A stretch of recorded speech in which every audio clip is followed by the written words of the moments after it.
Daniel Reed had been a police officer for 15 years. He'd started as a beat cop in Chicago, walking the streets in the bitter cold winters and humid summers, learning the job from the ground up. He worked his way through the ranks slowly but steadily. Detective, sergeant, lieutenant, then deputy chief. Every promotion came because he earned it, not because someone handed it to him. He believed in doing things right, treating people fairly, and holding his officers to the highest standards. So when the city of Pinewood came calling with an offer to become their new police chief, Daniel thought long and hard about it. Pinewood was a town about 3 hours south of Chicago. Population around 50,000. Not too big, not too small. The kind of place where people still knew their neighbors and local businesses lined the downtown streets. The town council had been searching for someone to clean up their police department after a series of complaints about officer conduct. They wanted fresh leadership. Someone from the outside who could bring change. Daniel accepted the position after meeting with the mayor and town council. They seemed genuine about wanting reform. The pay was good too, and it would give him and his wife Victoria a chance to slow down a little. Chicago was exhausting. The constant noise, the traffic, the pressure. Pinewood seemed like it could be a fresh start for both of them, but Daniel hadn't told anyone yet. The official announcement wouldn't come for another 2 weeks. He wanted to finish up some cases in Chicago first and make a clean break. So for now he was still just Daniel Reed, off-duty cop, trying to enjoy some time with his wife. That particular Saturday evening in October, Daniel and Victoria were driving through Pinewood on their way to visit her parents who lived another hour past the town. Victoria's mother had been asking them to visit for weeks, and they finally had a free weekend. As they drove through Pinewood's downtown area around 7 in the evening, Victoria spotted a small restaurant called the Corner Bistro. "Oh, that place looks nice," she said, pointing. "And I'm starving." "Can we stop?" Daniel smiled. "Sure, why not? We've got time." They parked on the street and went inside. The restaurant was cozy, with warm lighting and the smell of garlic and fresh bread filling the air. They ordered pasta and shared a bottle of wine, talking about everything except work. Victoria was a school counselor, and she'd had a rough week dealing with some troubled kids. Daniel listened, asked questions, made her laugh. This was his favorite version of himself. Not Lieutenant Reed or future Chief Reed, just Daniel. Just a husband having dinner with his wife. After they finished eating and paid the bill, they stepped outside into the cool autumn air. The sun had set while they were inside, and the streetlights cast a soft glow over the sidewalk. A few other people were out walking, couples mostly, enjoying the pleasant weather. Victoria linked her arm through Daniel's as they walked back toward their car. "I like this town," Victoria said, looking around. "It's peaceful, quiet." "It is," Daniel agreed. "Different from the city. Are you nervous? About the new job?" Daniel thought about it. "A little. Change is always scary, but I think it's the right move." Victoria squeezed his arm. "You're going to do great. You always do." They reached their car, which was parked under a large oak tree about half a block from the restaurant. Daniel pulled out his keys and clicked the unlock button. The headlights flashed briefly. He opened the passenger door for Victoria, something he'd done since their first date 20 years ago. She rolled her eyes playfully but smiled as she got in. Daniel walked around to the driver's side, already thinking about the rest of the drive to Victoria's parents' house. Her dad would probably want to talk about the baseball playoffs. Her mom would have made too much food, as always. It would be a good evening. He didn't notice the police cruiser that had slowed down across the street. Inside that cruiser, Officer Kyle Brennan sat in the driver's seat while his partner, Officer Travis Murphy, rode shotgun. They'd been patrolling for 3 hours, and it had been a quiet night. Too quiet. Kyle was the type of cop who liked action. He'd been on the force for 8 years, and in his mind he was good at his job. He could spot trouble before it happened. He had instincts, he told people. He could read situations, check that out, Kyle said, nodding toward Daniel and Victoria's car. Travis looked over. "What about it?" "Black guy, nice car, out-of-state plates." "This time of night?" Travis shrugged. "So? People travel through here all the time. Just seems off," Kyle said, his eyes narrowing. The way he's looking around, nervous. Travis didn't see anything unusual, but Kyle was already picking up the radio. "Dispatch, this is Unit 12. We've got a suspicious vehicle at the corner of Main and 5th. Illinois plates. We're going to make contact." The dispatcher acknowledged, and Kyle flipped on the lights. He pulled a quick U-turn and headed toward the parking spot where Daniel was now sitting in his car, putting on his seatbelt. Daniel saw the flashing lights in his rearview mirror and felt his stomach tighten. Every black person in America knows that feeling. That split second of fear when you see police lights, even when you know you haven't done anything wrong, especially when you know you haven't done anything wrong. "Why are they stopping us?" Victoria asked, turning in her seat to look back. "I don't know," Daniel said quietly. His hands were already on the steering wheel at 10 and 2. Years of training kicked in. "Stay calm, be respectful. Keep your hands visible. Don't make sudden movements." He'd given this advice to countless young men in Chicago. Now he was following it himself. The police cruiser parked directly behind them, blocking them in. Daniel could see 2 officers getting out. They moved with purpose, their hands near their weapons. One went to the driver's side, one to the passenger side. Standard approach, Daniel thought. But something about their body language set off alarm bells in his head. The officer on the driver's side tapped on Daniel's window with his flashlight. Daniel rolled it down slowly, keeping both hands on the wheel. "Evening, officer," Daniel said, his voice steady. "License and registration," the officer said. No greeting. No explanation. Just a command. "Sure," Daniel replied. "My license is in my wallet in my back right pocket. Registration is in the glove box. Go ahead and get them." Slowly, Daniel moved deliberately, explaining each action as he did it. "I'm reaching for my wallet now." He pulled it out carefully, extracted his driver's license, and handed it over. "Now I'm reaching for the glove box." As he leaned toward the center console, the other officer shined his flashlight directly into Victoria's face. She squinted and raised her hand instinctively to block the light. "Keep your hands where I can see them," the second officer barked.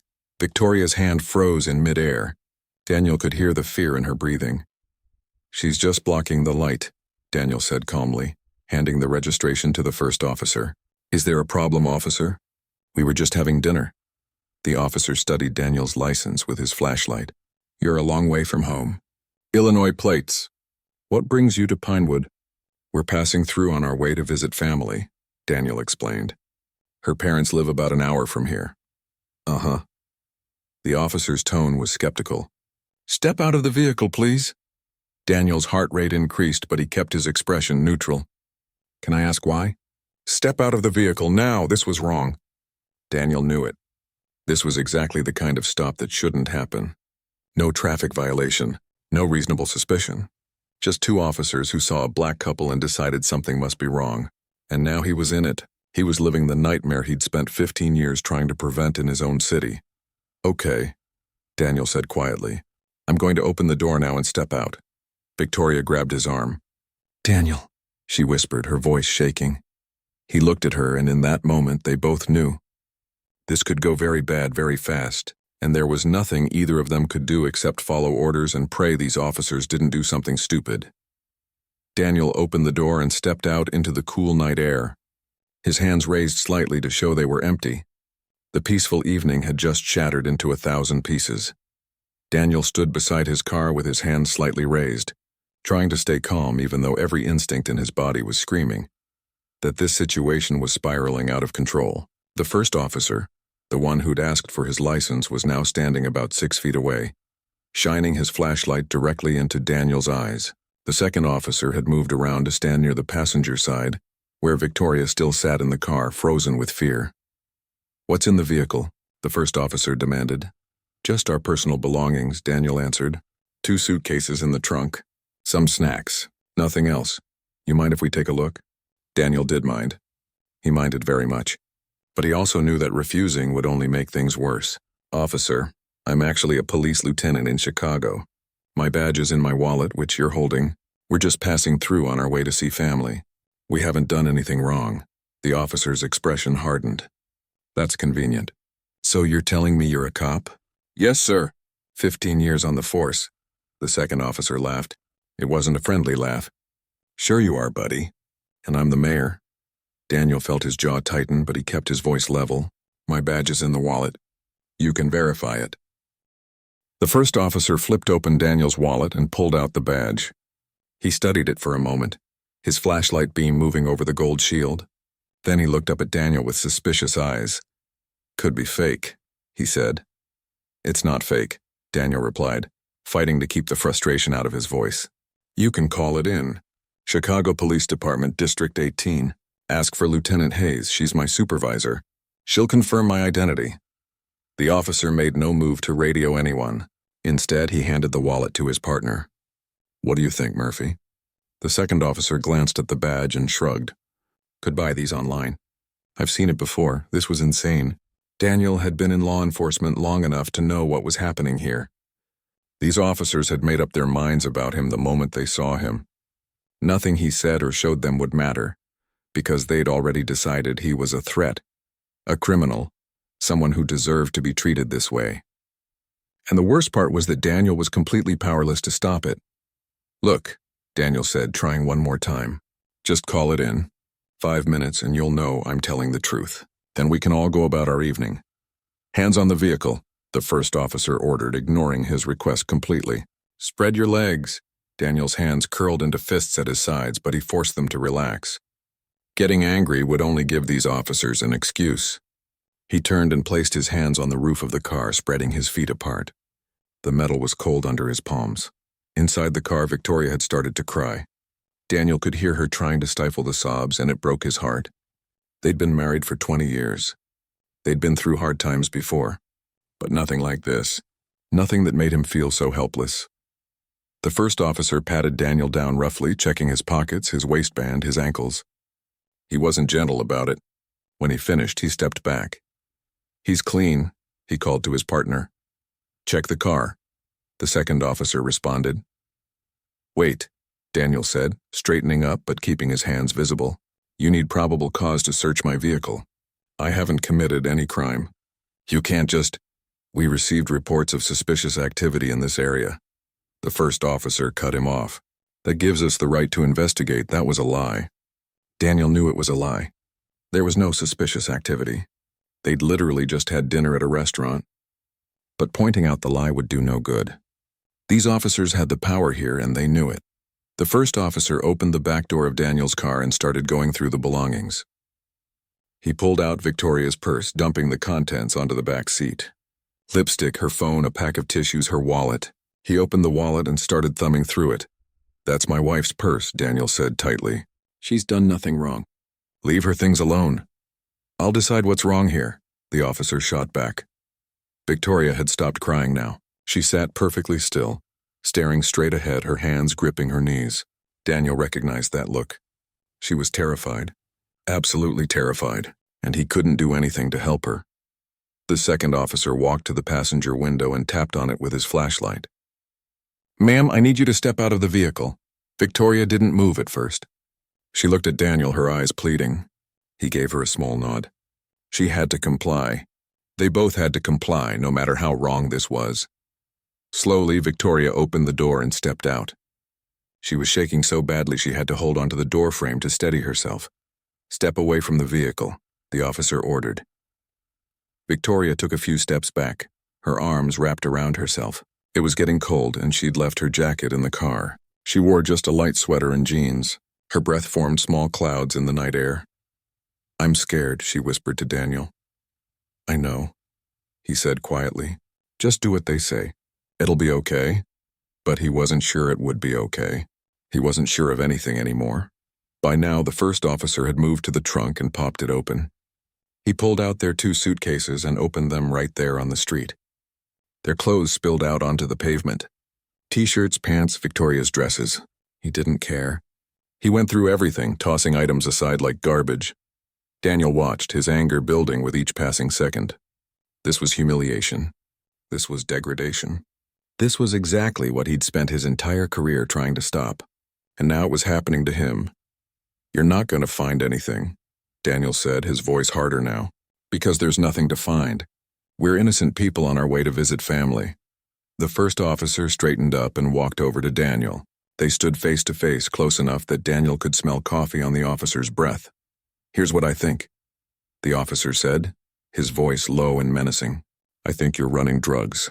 I think that fancy story about being a cop is a cover.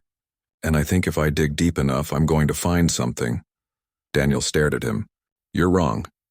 We'll see about that." That's when everything changed. The second officer had been standing near Victoria, watching her closely. She'd been shivering in the cold, her arms wrapped tight around her body. Without thinking, she reached down to pull her sleeves over her hands, a simple gesture to keep warm. The movement was quick, sudden, and in the second officer's mind, it was threatening. "Gun!" he shouted. Daniel's head snapped toward Victoria just in time to see the officer draw his weapon. Time seemed to slow down. Daniel saw the gun coming up. He saw Victoria's eyes go wide with shock and confusion. He saw her mouth form the word no, and then he heard the shot. The sound was deafening in the quiet street. Victoria jerked backward, her hand going to her shoulder. Blood immediately began seeping through her sweater, dark and spreading fast. She looked down at the blood, then up at Daniel, her face a mask of disbelief. "Daniel," she gasped. Then her legs gave out and she collapsed to the ground. Daniel moved without thinking. He lunged toward his wife, but the first officer grabbed him from behind, shoving him hard against the car. Within seconds, both officers had their guns drawn and pointed directly at Daniel's head. "Don't move," the first officer screamed. "Get on the ground. Get on the ground now. She's bleeding," Daniel shouted, struggling against the grip on his arm. "She needs help. She's hurt." "I said get on the ground." They forced Daniel down to his knees, then to his stomach, his face pressed against the cold pavement. One officer put his knee on Daniel's back while the other kept his gun trained on him. Daniel turned his head and could see Victoria lying about 10 feet away, her hand still pressed to her shoulder, blood pooling beneath her. "Victoria," he called out. "Baby, hold on. Just hold on." She didn't respond. Her eyes were closed now, her breathing shallow. "She's unarmed," Daniel shouted at the officers. "She didn't have a gun. She was just cold. You shot an unarmed woman. Shut up," the officer with the knee on his back commanded. Daniel's mind raced. This couldn't be happening. This couldn't be real. His wife had just been shot by police officers for the crime of being cold, for adjusting her sleeves, and now he was face down on the ground, being treated like a criminal while she bled out on the pavement. He could hear sirens in the distance now. More police cars were coming. The first officer had called for backup and an ambulance. Good. At least Victoria would get medical help. But Daniel knew how this looked. A black man being held at gunpoint, a woman shot, chaos everywhere. When those other officers arrived, they wouldn't ask questions first. They'd see what these two officers wanted them to see. The sirens grew louder, blue and red lights beginning to flash against the buildings. Daniel kept his eyes on Victoria, willing her to stay conscious, to keep breathing. She'd done nothing wrong. They'd both done nothing wrong. And yet here they were, living through every black family's worst nightmare. "Please," Daniel said, his voice breaking. "Please just help her. She needs a doctor." The officer above him didn't respond. He just kept his knee pressed into Daniel's back, keeping him pinned to the ground like he was dangerous. Like he was the threat. More cars pulled up, doors slamming, voices shouting. Daniel couldn't see what was happening anymore, could only hear the chaos around him. Multiple officers now, all of them yelling commands, trying to figure out what had happened. And through it all, Victoria lay silent on the cold ground, her blood staining the pavement of this peaceful little town where nothing bad was supposed to happen. Sergeant Rebecca Norton had been with the Pinewood Police Department for 22 years. She'd seen a lot in that time. Drunk drivers, domestic disputes, the occasional robbery. But Pinewood was mostly a quiet town. When she heard the call come over the radio about shots fired and an officer requesting backup on Main Street, her stomach dropped. Shots fired meant something had gone very wrong. She was 3 blocks away when the call came in. She hit her lights and sirens and arrived at the scene within 2 minutes. What she saw when she pulled up made her blood run cold. A woman was lying on the ground, bleeding from her shoulder. A man was face down on the pavement with Officer Kyle Brennan's knee on his back and Officer Travis Murphy standing over him with his gun drawn. Their patrol car was parked at an angle, lights flashing. A civilian vehicle was torn apart, contents scattered everywhere, and both Kyle and Travis looked like they were about to have a panic attack. Rebecca jumped out of her cruiser and immediately took control. "Murphy, holster your weapon right now," she ordered. Travis hesitated for a second, then complied. His hands were shaking. "Brennan, get off of him," Rebecca commanded. Kyle stood up slowly, stepping back from the man on the ground. The man immediately rolled onto his side, trying to see the woman who was bleeding. "Victoria," he called out. "Baby, can you hear me?" Two more patrol cars pulled up, and Rebecca directed them immediately. "Martinez, call for that ambulance again and get a location. Chen, check on the injured woman. Be gentle." Officer Chen rushed over to Victoria and knelt beside her, pulling off his jacket to press against the wound. "Ma'am, can you hear me? Help is coming. Just stay with me." Victoria's eyes fluttered open. She was conscious but clearly in shock. "It hurts," she whispered. Rebecca turned her attention to the man on the ground. He was sitting up now, his hand still raised, but his entire focus was on his wife. "Sir, I'm Sergeant Norton. I need you to stay calm and tell me what happened here." "What happened?" The man's voice was filled with rage and pain. "What happened is your officers pulled us over for no reason, searched our car without cause, and then shot my wife because she was cold." "That's what happened." Rebecca's eyes moved to Kyle and Travis. They both looked away. "She reached for something," Travis said quickly. "I thought she had a weapon. She was pulling down her sleeves." The man on the ground shouted. "She didn't have a weapon. She's never had a weapon in her life." Rebecca held up a hand. "Sir, I need you to calm down. I understand you're upset, but calm down?" The man looked at her with such intensity that Rebecca actually took a step back. "My wife has been shot. I've been treated like a criminal. And you want me to calm down?" "I need your name," Rebecca said, trying to maintain control of the situation. "My name is Daniel Reed," he said through gritted teeth. "And before you ask, yes, I have identification. It's in my wallet, which Officer Brennan is holding. Along with my badge," Rebecca's eyebrows raised. "Your badge?" "Chicago Police Department, Lieutenant, 15 years of service." Daniel's voice was bitter. Not that it mattered to these two. They decided who I was the moment they saw me. Rebecca turned to Kyle. "Give me his wallet." Kyle pulled the wallet from his pocket and handed it over.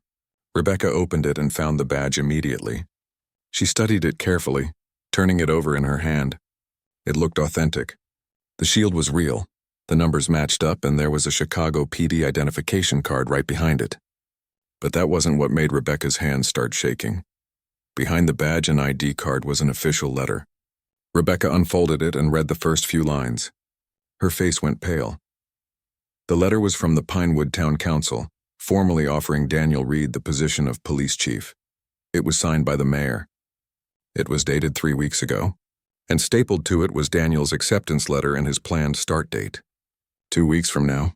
"Oh no," Rebecca whispered. "Oh no, what is it?" Kyle asked, stepping closer. Rebecca looked up at him, then at Travis, then back at Daniel. "Do you two have any idea what you've done?" Kyle frowned. "What are you talking about?" Rebecca held up the letter so they could see the town seal at the top. "This man is Daniel Reed. He's not just a lieutenant. He's been hired as our new police chief. He starts in 2 weeks." The color drained from Kyle's face. Travis actually stumbled backward like he'd been punched. "That's not possible," Kyle stammered. "The chief position? We didn't know. Nobody told us." "It wasn't public yet," Daniel said from the ground, his voice hollow now. "I hadn't made the announcement. I was just passing through with my wife on our way to see her family." He looked at Rebecca with eyes full of pain. "I was going to be your boss. I was going to lead this department. And this is how I'm welcome to Pinewood? By having my wife shot?" Rebecca felt sick. This was a disaster. This was worse than a disaster. This was the kind of incident that destroyed careers, shut down police departments, and made national news. And it had happened on her watch in her town, by officers she'd worked alongside for years. The ambulance finally arrived, sirens wailing. Paramedics rushed to Victoria and immediately began treating her wound. Daniel tried to go to her, but Rebecca stopped him. "Let them work," she said gently. "She's in good hands now." "I want to be with my wife," Daniel said, his voice breaking. "I know. And you will be. I promise. But right now they need space to help her." Daniel watched helplessly as the paramedics cut away Victoria's sweater and packed the wound. They started an IV, checked her vital signs, and loaded her onto a stretcher. The whole time Victoria kept her eyes on Daniel, reaching out her hand toward him. "Sir," one of the paramedics called to Rebecca, "we need to transport now." The bullet's still in her shoulder. "She needs surgery." "Go," Rebecca said. She turned to Daniel. "You can ride with her." I'll follow in my car and we'll sort everything out at the hospital. Daniel stood up on shaky legs. He wanted to say something to Kyle and Travis, wanted to unleash all the anger and hurt and betrayal he felt. But Victoria needed him more. So he just looked at them, letting them see the damage they'd caused, and then walked to the ambulance. As the ambulance pulled away, Rebecca turned to Kyle and Travis. They both looked like they wanted to disappear into the ground. "Sergeant, we didn't know," Kyle started. "Be quiet," Rebecca cut him off. "Both of you, get in your car. We're going to the station now." "But we need to secure the scene," Travis protested weakly. "Martinez and Chen will handle it. You two are done here, move." They got into their patrol car silently. Rebecca followed them back to the station, her mind racing the entire way. She needed to call the mayor. She needed to call the police union. She needed to figure out how to handle this situation before it exploded in all their faces. But mostly, she kept thinking about the look in Daniel Reed's eyes. The hurt, the betrayal, the absolute devastation of a man who dedicated his life to law enforcement, only to have officers from his own profession treat him like a criminal and shoot his innocent wife. When they got back to the station, Rebecca led Kyle and Travis directly to the briefing room. She closed the door and turned to face them. "Tell me everything," she said, "from the beginning, and don't leave anything out."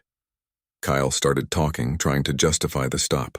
He talked about how Daniel and Victoria looked suspicious, how the car had out-of-state plates, how Daniel seemed nervous, how Victoria made a sudden movement. With every word, Rebecca felt angrier. None of it justified what had happened. None of it came close to reasonable suspicion, let alone probable cause. This was racial profiling, pure and simple, and it had ended with an innocent woman being shot. "Did you check his badge when he told you he was a police officer?" Rebecca asked. "We thought it might be fake," Travis said quietly. "Did you call it in to verify?" Silence. "Did you have any reason to search their vehicle?" More silence. "Did the woman make any threatening movements before you shot her?" Travis's voice was barely a whisper. She reached for her sleeve. I thought she was going for a weapon." Rebecca closed her eyes. "Was there a weapon?" "No." "Was there anything illegal in their car? Any drugs? Any contraband? Anything?" "No." Rebecca opened her eyes and looked at both of them. "You pulled over an innocent couple. You searched their car illegally. You ignored clear identification proving he was a law enforcement officer, and you shot an unarmed woman who was adjusting her clothes because she was cold.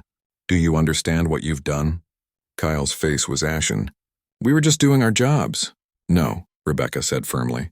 "You were not doing your jobs. You were engaging in racial profiling. You saw a black couple and immediately assumed they were criminals, and now that woman is in surgery and her husband, the man who was supposed to be our next police chief, has every reason to never trust a police officer again. You didn't just hurt those two people. You hurt this entire department. You hurt this town. And you hurt every good officer who tries to do things right." Travis had started crying. Kyle just stared at the floor. "Turn in your badges and guns," Rebecca said. "You're both suspended pending investigation. Go home, don't talk to each other. Don't talk to anyone about what happened. And pray that woman survives, because if she doesn't, you're looking at criminal charges." They removed their badges and weapons without a word, and left the room. Rebecca sat down at the table and put her head in her hands. In 22 years on the force, this was the worst night of her career. Her phone rang. It was the mayor. Word had already gotten out. Rebecca took a deep breath and answered, "Sir, we have a situation," she said. And then she told him everything. Daniel sat in the hospital waiting room, his hands clasped between his knees, staring at the white tiles on the floor. He'd been there for 3 hours. Victoria had been in surgery for 2.5 of those hours. Every minute felt like an eternity. His clothes were stained with her blood from when he'd briefly touched her hand before the paramedics took her into the operating room. He hadn't changed, hadn't eaten, hadn't done anything except sit and wait and replay the evening over and over in his mind. If they'd just driven straight through to her parents' house. If they'd eaten at a different restaurant. If he'd told those officers to call their supervisor immediately, instead of trying to reason with them. If 1,000 different choices that might have prevented this nightmare. Sergeant Norton had stayed at the hospital. She sat across from him, maintaining a respectful distance but making it clear she wasn't leaving. Daniel appreciated that, even though he didn't have the energy to say so. At least someone in the Pinewood Police Department seemed to have a conscience. Around midnight, Mayor Richard Walsh arrived. He was a tall man in his late 50s, wearing khakis and a polo shirt like he'd been pulled away from a relaxing evening at home. Which he probably had been. His face was pale and drawn with worry. "Chief Reed," he said, approaching Daniel carefully. "I'm Mayor Walsh. I cannot begin to tell you how sorry I am about what happened to you and your wife tonight." Daniel looked up at him. "Are you, though? Sorry, I mean. Or are you just sorry this happened to someone you hired? Would you be here if I was just some random black man passing through your town?" The mayor flinched but didn't look away. "That's a fair question, and I wish I could give you an answer that would satisfy you. The truth is, what happened tonight never should have happened to anyone. Your position doesn't make it worse. It just makes it more visible." Daniel appreciated the honesty at least. "The officers who did this. What happens to them?" "They've been suspended," Sergeant Norton interjected. "No pay, pending a full investigation." "Investigation," Daniel repeated the word bitterly. "I've been part of enough investigations to know how this goes. Administrative leave, a slap on the wrist, maybe some extra training. Then they're back on the streets ready to terrorize the next family who doesn't look right to them. Not this time," the mayor said firmly. "I promise you, Chief Reed, this will be handled appropriately." "Don't call me Chief," Daniel said quietly. "I'm not your police chief. I don't know if I'll ever be." The mayor pulled up a chair and sat down even though Daniel hadn't invited him to. "I understand. You have every right to walk away from this position. The town council and I would understand completely. We'd provide a settlement, cover all your wife's medical expenses, and you'd never have to think about Pinewood again. That's what you want, isn't it?" Daniel looked at him directly. "You want me to take the money and disappear? Make this problem go away quietly?" "No," the mayor said, and he sounded genuine. "What I want is for this to have never happened. But since I can't change the past, what I want now is for you to recover, both of you. And then, if you're willing, I want you to help us make sure nothing like this ever happens again." Before Daniel could respond, a doctor in blue scrubs pushed through the double doors. Daniel jumped to his feet. "Family of Victoria Reed?" "That's me," Daniel said, crossing the distance in 3 quick strides. "How is she? Is she okay?" The doctor smiled, and Daniel felt some of the tension leave his body. "She's stable. The surgery went well. The bullet entered her shoulder but missed all the major blood vessels and nerves. We removed it successfully. She's going to need physical therapy and she'll have some scarring, but she should make a full recovery."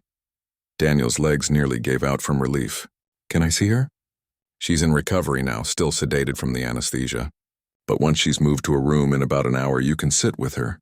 "Thank you," Daniel said, his voice thick with emotion. "Thank you so much." The doctor nodded and returned through the doors.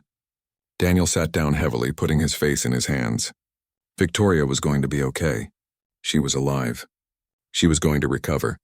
That was all that mattered right now. The mayor stood up.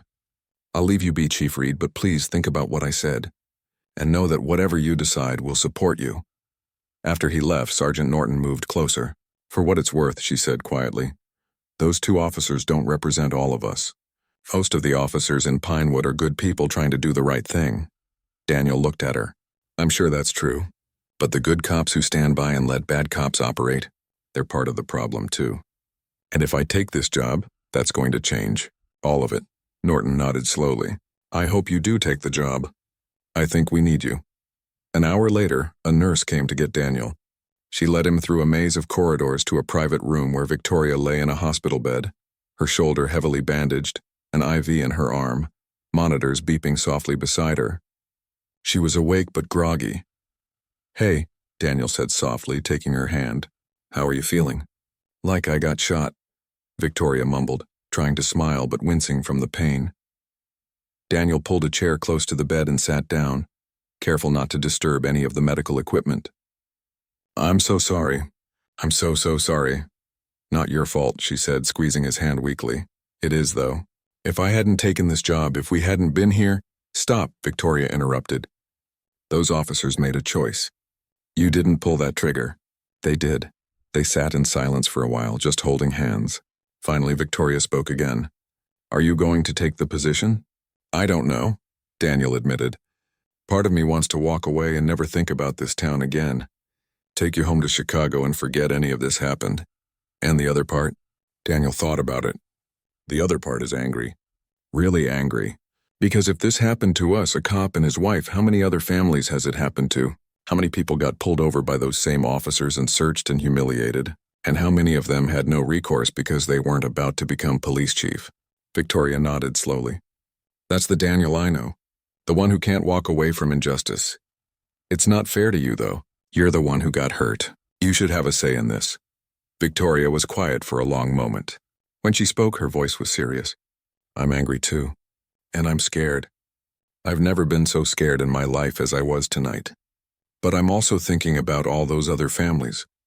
The ones who don't have a voice. The ones who get treated like criminals and have no way to fight back. She looked at him with tired but determined eyes. If you walk away, nothing changes. Those officers might get fired, maybe. But the culture that created them, that stays the same. So you think I should take the job? I think you need to do what you think is right. And I'll support you either way. But yeah, I think you should take the job. I think you should go into that police department and turn it upside down. Make them uncomfortable. Make them face what they did. And make sure it never happens again. Daniel leaned forward and kissed her forehead gently. You're tougher than I am, you know that? I married a cop, she said with a weak smile. I had to be. Over the next few days, news of the incident spread through Pinewood like wildfire. The local newspaper ran the story on the front page. Social media exploded with outrage. Community groups organized protests. People flooded the town council meetings demanding accountability. The story even made it to the state news channels. Daniel and Victoria stayed at the hospital while she recovered. Daniel declined all interview requests and issued only a brief statement through the mayor's office, saying he and his wife were focused on her recovery and would make a decision about his employment soon. The Pinewood Police Department launched an official investigation, bringing in an independent examiner from the state to ensure fairness. The body camera footage from both officers was reviewed. It showed exactly what Daniel had said: an unnecessary stop, an illegal search, and an unarmed woman being shot for the crime of adjusting her sleeves. Public opinion was overwhelmingly on Daniel and Victoria's side. Even many of the Pinewood police officers were appalled by what their colleagues had done. A petition circulated asking Daniel to still take the chief position, signed by citizens and officers alike. On the fifth day, Daniel and Victoria left the hospital. Victoria's parents had come to help, and they all stayed at a hotel near the hospital. Victoria was healing physically, though the emotional scars would take longer. She still flinched when she saw police cars. Still had nightmares about that moment when she saw the gun pointed at her. Daniel spent those days thinking, reading the messages of support from the community, talking to Victoria, praying for guidance, and slowly a decision formed in his mind. On the seventh day after the incident, Daniel called Mayor Walsh and asked for a meeting. They met at a coffee shop in downtown Pinewood, away from cameras and crowds. I'll take the job, Daniel said without preamble. But I have conditions. The mayor pulled out a notepad. Name them. Those two officers are fired. Not suspended, not on administrative leave. Fired. And I want them prosecuted to the fullest extent of the law. Done. I want complete authority to restructure the department. Hire who I want. Fire who I need to.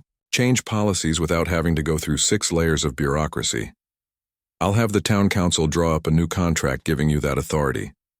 I want a citizens' oversight board with real power, not just a rubber stamp committee. They should be able to review complaints, access body camera footage, and make recommendations for discipline. The mayor hesitated. That'll be controversial. It's necessary. And I want mandatory bias training for every officer, not a one-day seminar, real ongoing education. And I want to diversify the force. This department is too white for a town that's 30% Black and Latino. The mayor was writing everything down. What else? I want my wife to be part of this. She's a school counselor. She understands community building and trust.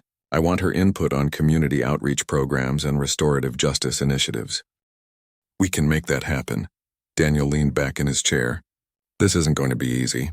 I'm going to make people uncomfortable. I'm going to challenge the way things have always been done. Some officers won't like it. Some community members won't like it. But that's the only way real change happens. The mayor extended his hand. Welcome to Pinewood, Chief Reed. Daniel shook his hand. Let's hope the town is ready for what comes next. 2 weeks later, Daniel Reed stood in front of the Pinewood Town Hall, dressed in his new police chief uniform. The navy blue fabric was crisp and clean, the gold badge on his chest reflecting the morning sunlight. Victoria stood beside him, her arm still in a sling but her chin held high. The shoulder wound was healing well, though she'd been told it would be months before she regained full range of motion.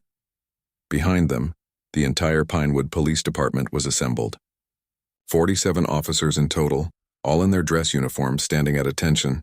Some looked proud. Some looked nervous. A few looked openly hostile. Daniel knew that not everyone was happy about his arrival. Change never made everyone happy. The town square was packed with people. News cameras lined the back. Community leaders sat in the front row, and everywhere Daniel looked, he saw faces watching him with hope, with skepticism, with curiosity. This was his moment, his chance to set the tone for everything that would come next. Mayor Walsh stepped up to the podium first, giving a brief speech about new beginnings and healing. Then he called Daniel forward for the swearing-in ceremony. Daniel placed his hand on the Bible that Victoria held, his other hand raised. "Do you solemnly swear to faithfully execute the duties of police chief, to uphold the Constitution of the United States and the laws of this state, and to serve and protect all citizens of Pinewood with integrity, fairness, and justice?" "I do," Daniel said clearly. The crowd erupted in applause. Some cheered, some whistled. Daniel saw Victoria smiling at him, pride shining in her eyes despite everything they'd been through. He stepped up to the microphone and the crowd gradually quieted down. 2 weeks ago, Daniel began, his voice steady and strong. "My wife and I came to this town as visitors. We stopped for dinner at a nice restaurant. We were on our way to visit family. We were two people who'd done nothing wrong, committed no crime, posed no threat to anyone." He paused, letting the words sink in. But 2 officers decided differently. They saw us and immediately assumed we were criminals. They pulled us over without cause. They searched our vehicle without permission. They ignored my identification as a police officer. And they shot my wife because she was cold and adjusted her sleeves. The crowd was silent now, hanging on every word. "I could have walked away," Daniel continued. "I could have taken a settlement and never thought about Pinewood again. A lot of people would have understood that choice. But here's what I realized. If this happened to me, a man about to become police chief, how many other people has it happened to? How many families have been pulled over, searched, humiliated, maybe even hurt, by officers who let their biases override their training?" He looked directly at the assembled police officers behind him. "This stops today. Right here, right now. I'm not here to make friends. I'm not here to maintain the status quo. I'm here to transform this department into what it should be. A force that serves everyone, that protects everyone, that treats everyone with the dignity and respect they deserve, regardless of the color of their skin, where they come from, or how much money they have." Some of the officers shifted uncomfortably. Daniel didn't care. "Starting tomorrow, we're implementing new policies. Every officer will undergo extensive bias training. Not a one-day workshop. Not a check-the-box seminar. Real, meaningful education that challenges your assumptions and forces you to confront your own prejudices. Because we all have them. Every single one of us. The question is whether we're brave enough to recognize them and change." He gestured to the crowd. "We're also establishing a citizens' oversight board. Real community members with real power to review complaints, examine body camera footage, and hold us accountable. Because the badge doesn't put us above the law. It puts us in service to it." Daniel's voice grew stronger. "Body cameras will be mandatory and must be on during all public interactions. No exceptions. If you turn off your camera during a stop, you're fired. If you fail to document an encounter, you're fired. Transparency isn't optional anymore. It's required." He looked out at the faces in the crowd. Black faces, white faces, Latino faces, young and old. "We're also going to change how we police. Less confrontation, more conversation. We're going to know your neighborhoods, know your names, know your concerns. We're going to be part of this community, not an occupying force." Victoria stepped forward and took the microphone. Her voice was quieter than Daniel's, but just as determined. "I'm Victoria Reed, and yes, I'm the woman who was shot. I'm still healing, physically and emotionally. But I'm here today because I believe in what my husband is trying to do. I'm going to work with this police department on community outreach and restorative justice programs. Because we don't just need better policing. We need better relationships between police and the people they serve." She paused, emotion catching in her throat. "What happened to me was wrong, unacceptable, terrifying. But something good can come from it if we all commit to change. If we all do the hard work of building trust and understanding. That's what I'm choosing to do, not for the officers who hurt me, but for all the families who deserve to feel safe when they see a police car. For all the kids who should be able to trust the people who wear the badge. She handed the microphone back to Daniel. He wrapped his arm around her carefully, mindful of her injury. Change is hard, Daniel said. It's uncomfortable. It makes people defensive. Some of you officers might not like what's coming. Some of you might decide you'd rather work somewhere else where things are easier, where you don't have to examine yourself so closely. That's your choice. But if you stay, you're committing to being better, to doing better. And I promise you we're going to support you in that journey. He looked at the crowd one more time. To the citizens of Pinewood, I make you this promise. I will work every day to earn your trust. I will listen to your concerns. I will hold my officers to the highest standards. And I will never ever forget what it felt like to be on the other side of police power. To feel helpless. To feel judged without cause. To fear for my wife's life. That memory will guide everything I do here. The crowd stood and applauded. It went on for a long time. Daniel saw tears on some faces. Saw hope on others. Saw determination and anger and sadness and all the complicated emotions that came with trying to heal a broken system. After the ceremony, Daniel went directly to the police station for his first day of work. He'd asked Sergeant Norton to assemble all the officers in the briefing room. They filed in slowly, taking seats, whispering to each other. When everyone was present, Daniel stood at the front of the room. I know some of you are nervous, he said. I know some of you resent me. That's okay. You don't have to like me. But you do have to respect the badge we all wear and what it represents. He pulled up a chair and sat down, making himself level with them instead of standing above. Here's what's going to happen. Over the next month, I'm going to ride along with each of you. I'm going to watch how you work. I'm going to see how you interact with the community. And then we're going to have honest conversations about what I see. An older officer near the back raised his hand. His name tag read Patterson. Chief, with all due respect, most of us have been doing this job for years. We know how to handle situations. I'm sure you do, Daniel replied. But knowing how to handle situations and handling them the right way aren't always the same thing. And I need to understand the culture here before I can change it. A younger officer spoke up. Are you saying we're all bad cops? No, Daniel said firmly. I'm saying a system that allowed what happened to my wife is broken. And systems are made up of people. Some of those people are part of the problem. Some are part of the solution. And some are just trying to do their job without thinking too hard about the bigger picture. My job is to figure out who's who and build a better system with the people who want to be part of the solution. Over the next 6 months, Daniel kept his promise. He rode along with every officer. He reviewed body camera footage. He met with community groups. He fired 3 more officers for misconduct that had been swept under the rug for years. He promoted 5 officers who showed real commitment to community policing. He hired 10 new officers, making sure the department finally reflected the diversity of Pinewood itself. The changes weren't easy. There were protests from officers who felt unfairly targeted. There were complaints from citizens who wanted faster results. There were moments when Daniel wondered if he was making any difference at all. But slowly, things began to shift. Officers who'd been skeptical started attending the bias training sessions with open minds.